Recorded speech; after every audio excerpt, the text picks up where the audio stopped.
Your brain is being hunted, not just metaphorically, neurologically, measurably. That email from your boss, those notifications, your nervous system reads each one as danger, respond or die. This is not sustainable. This is about reclaiming your mind. Up until about a year ago, I had what everyone would call success with a business. And as the saying is, the more you own, the more it owns you.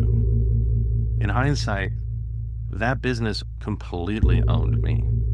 The amount of stress and anxiety that I had from day to day was astonishing and absolutely crippling, but I was successful. Now, with having a thriving business, recognition in my industry, and external markers of achievement, inside I was dying. Now, one thing that changed things is that at 40, I was diagnosed with severe ADHD. Most of my life, I had always felt like my mind was a hurricane. But in the wake of that, I started taking medicine. I started drifting off from my meditation practices and other spiritual endeavors to focus on my business. I did what our culture programmed me to do. I medicated, pushed harder, I optimized, I hustled. And for a while, it seemed to work. The medication numbed the chaos. The business grew. But then something terrifying happened. I stopped feeling anything. Joy felt foreign. A luxury I hadn't earned. Rest felt like failure.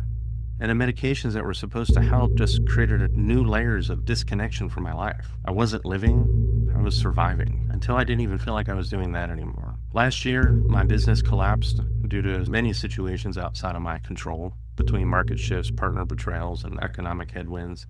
But this isn't about that. While I did lose everything I had built, I think it was the best thing that ever happened to me. While standing in the wreckage, I remember thinking, is this what rock bottom feels like? But I was wrong. Rock bottom came a few weeks later. I was sitting alone, contemplating everything. I remember staring at a wall for what felt like 6 hours, not sleeping, not moving, not really thinking, just empty. What do I do? Who am I? That emptiness became a turning point, though, because in that silence, I heard something I hadn't heard in years. It was my own voice, whispering, remember who you were. Remember who you truly are.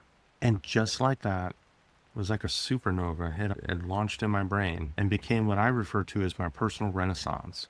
It was my dark night of the soul, and perhaps the greatest gift I have ever received. Suddenly, everything that I had forgotten was important to me, about who I was, who I am, what I want to do with my life.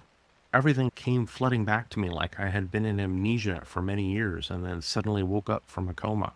It was like a phoenix. I emerged from those ashes, not unchanged, but transformed. I'm not truly sure what happened in that moment, but it was absolutely some sort of awakening. It was a neural reset, a consciousness breakthrough, a remembering of what really matters. Since then, I've stopped the medications, pretty much cold, which is not a good idea. But something else has happened too. I've dusted off my meditation cushion. 5 minutes, that's all I could manage at first. Felt like an eternity. My mind screamed for distraction. My body ached for relief, but I stayed. Day after day, 5 minutes became 15, 15 became 30, and slowly, painfully, I'm beginning to remember who I am and why I'm here and what's truly important to me. Not just how to meditate, but how to be human again. Now at 50, looking back at this intense period with new clarity, I can tell you I am not fixed. I'm not optimized. I have a long way to go to fully regain myself again. But I am present, I am myself again, and I've recommitted to the journey I began 35 years ago. I wouldn't change a thing about my journey, though. Had I never gone through that collapse, I wouldn't be able to authentically say I've been there. It would be like taking advice from a fitness instructor who's never struggled with their weight. Sure, you can learn from them, but do they truly understand your pain, your challenges, if they've never been through it themselves? They've never overcame it themselves? I know my experiences are not unique. Most of us experience what I have to some degree or another. I don't know if necessarily quite the intensity that I had with what I experienced, but you know what I mean. The darkness of that place and that time feels almost impossible when you get to that point. But that's why this collapse, as painful as it was, has become my greatest teacher. It wasn't just suffering, it was initiation into authentic understanding, into genuine compassion, into the ability to guide others not from theory, but from lived experience. When someone tells me that they're drowning in stress, that even joy feels forbidden, that their mind has become their enemy, I don't just nod theoretically. Okay, yeah, I get you. No, I remember. I know. I've lived it, and I've overcame it. And most importantly, I found my way through. What happened isn't mysterious, it's measurable. When we're chronically stressed, our brain physically changes. The amygdala, our fear center of our brain, actually enlarges.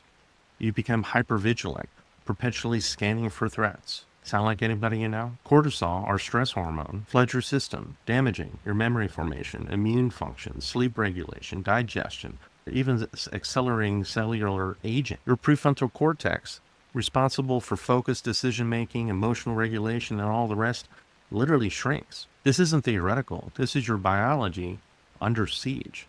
All of this is not a glitch in the system. Your brain is designed to do this on purpose. When you're being chased by a tiger, you should be stressed. You should have anxiety, but you shouldn't have to feel like you're being chased by a tiger constantly every day, 24 hours a day. This literally rewires your neural pathways, and there's a way to take control and rewire it the way you want. After just 8 weeks of consistent meditation, it measurably shrinks the amygdala, reduces cortisol levels, strengthens the prefrontal cortex, increases gray matter density, but it even goes deeper. Meditation shifts your brainwave patterns from stress beta waves to calm alpha waves, to creative theta waves, to profound delta waves, and even to the mysterious gamma waves associated with peak awareness and integration. It increases neuroplasticity, your brain's ability to form new connections, learn new skills, and adapt to change. This capacity diminishes with age unless you meditate. It synchronizes your cerebral hemispheres, creating whole brain thinking where logic and intuition works in harmony. This is very different than the stress and anxiety that I had been living with for many years. It activates the parasympathetic nervous system, shifting you from fight or flight, being chased by the tiger, to rest and digest, not just temporarily, but as your default state. You're not just feeling different, you're becoming different at the cellular level. This is the science behind what every great wisdom tradition has known. Your mind shapes your reality, literally, biologically, and measurably. Science has confirmed this, and we know this to be true. The journey of rewiring your brain through meditation isn't instant, though. It unfolds in stages. There's a novice stage for the first 2 months. Initially, you're simply learning to notice your attention has wandered. Each time you notice it and bring it back, you're strengthening neural connections. It's like rehabilitating a muscle you've never used consciously. Most people quit here thinking it's not working. My mind is still jumping around everywhere, but that noticing is the work. Then there's an intermediate stage. From 2 months to 6 months, your default alertness begins to recalibrate. Your amygdala begins to shrink, which is confirmed through MRI studies. Your attention span lengthens.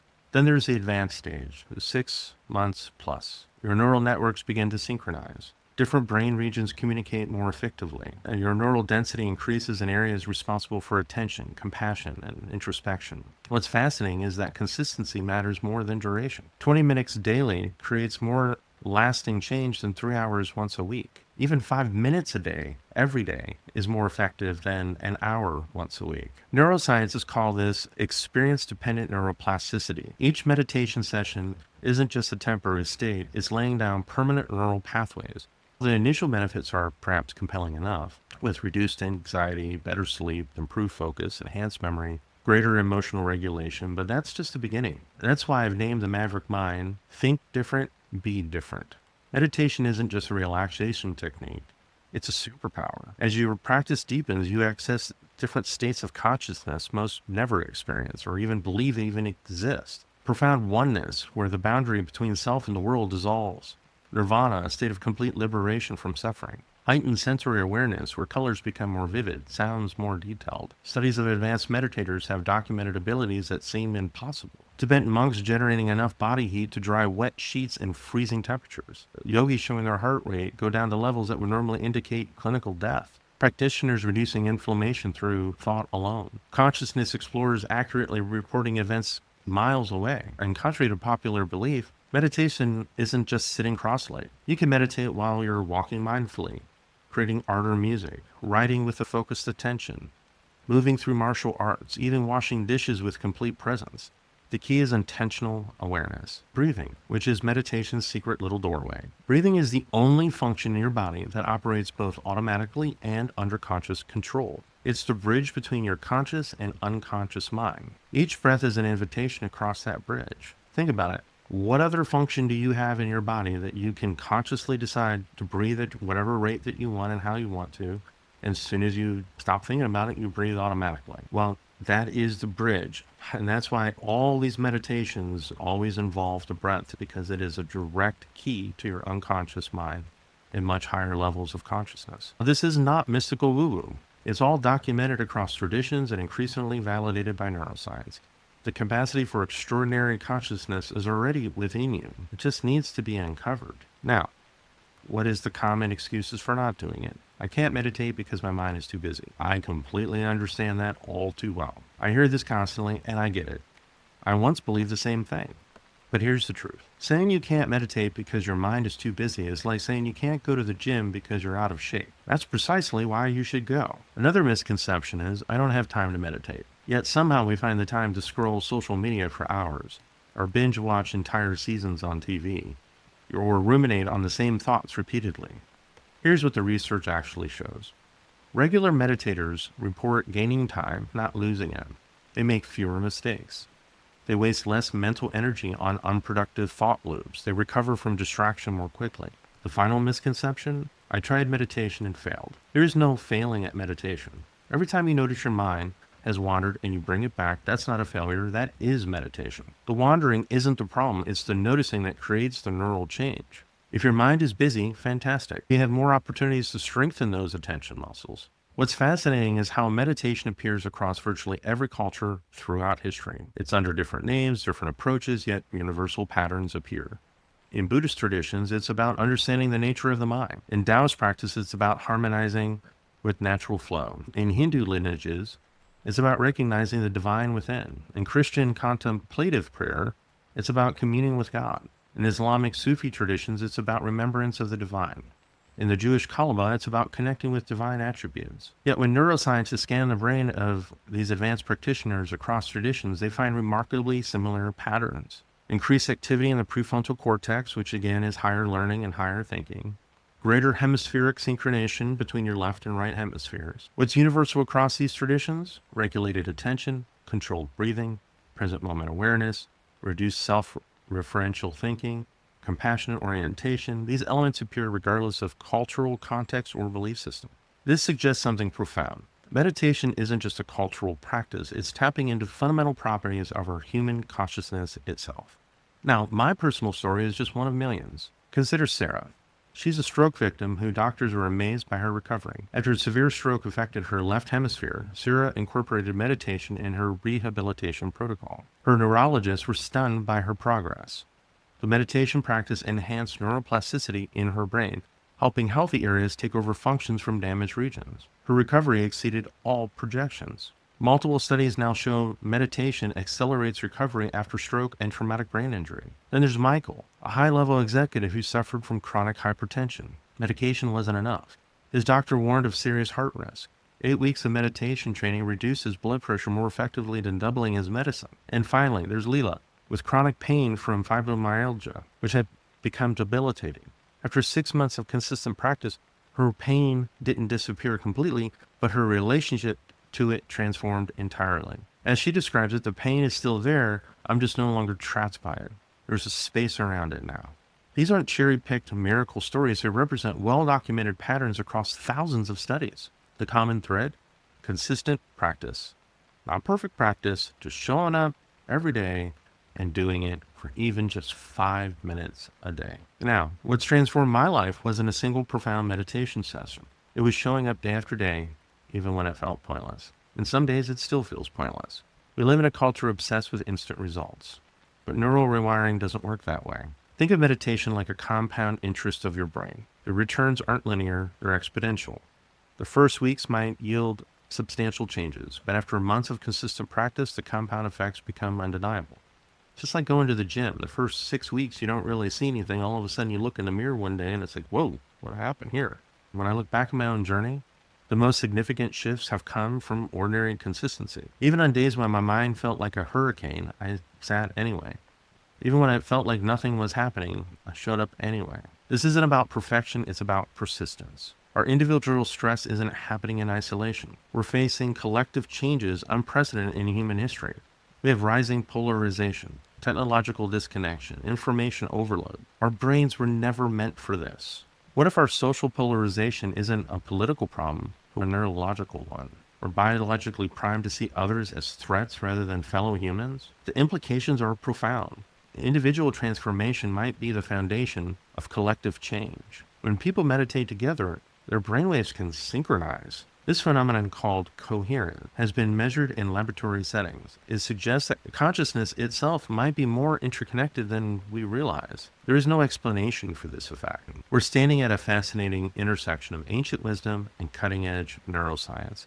The future of meditation research looks extraordinary. Neural feedback technology are already enabling meditators to see their brainwaves in real time. This accelerates learning by showing practitioners exactly what states they're in and what they're cultivating. High-resolution brain mapping is revealing the precision neural networks activated during different meditation styles. This allows for increasingly personalized approaches, matching specific techniques to individual neural patterns and needs. As brain-computer interfaces advance, we may see direct integration between meditation and technology. Imagine training your brain in specific states, then using those states to control environments, to heal yourself or enhance creativity. While neuroscience maps the physical correlation of awareness, meditation explores consciousness from the inside.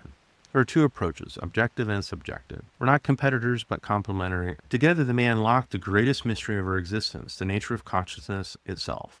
The future isn't about replacing traditional approaches, it's about integrating ancient wisdom with modern understanding, creating bridges between contemplative traditions thousands of years old and cutting-edge neuroscience. This integration isn't about individual wellness. It may be essential for our collective evolution as a species. This journey has led me to write something I wish I had many years ago. Actually, hopefully by the end of the week or next couple weeks, this will be out and available for purchase. A 48-week guide of 48 different meditation techniques. Most books, most people present one way to meditate. If you don't like it, it doesn't really work. And then you're like, I don't like meditation. It doesn't work for me. This is basically a guide from week to week. You try a completely different meditation, see what works for you, what doesn't work for you.